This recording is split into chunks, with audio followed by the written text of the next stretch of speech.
First నాకు stitching అసలు చేయడానికి రాలేదు. ఎడ్జ్ స్టిచ్ ఎలా వేయాలో రాకపోయేసరికి ఏడ్చేదాన్ని కూడా.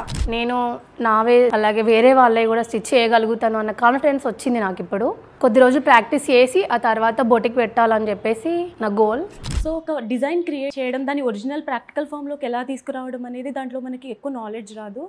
సో నేను అది ఎలా చేయాలి అని సర్చ్ చేస్తుంటే నాకు NIMT అని మ్యాప్స్లో సర్చ్ చేస్తే కనిపించింది. సో ఇక్కడికి వచ్చాక సార్ మాకు బేసిక్స్ నుంచి అన్నీ కూడా క్లియర్గా చాలా టైం తీసుకొని బ్లౌజ్ మేకింగ్ అన్నీ ఎవ్రీథింగ్ చాలా క్లారిటీగా నేర్పించారు.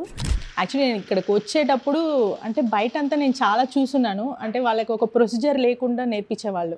బట్ ఇక్కడికి వచ్చినాక ప్రతిదీ ఒక ప్రాపర్ వేలో వెళ్ళేది చూసేసి నాకు కూడా హ్యాపీ అయింది, నేను కరెక్ట్ ప్లేస్కి వచ్చానని చెప్పేసి. సో కోర్స్ని అయితే ఫుల్ ఫ్లెడ్జ్గా నేర్చుకున్నాము. బట్ దీని తర్వాతనే ప్రాక్టీస్ అనేది ఇంకా ఎక్కువ చేస్తాము.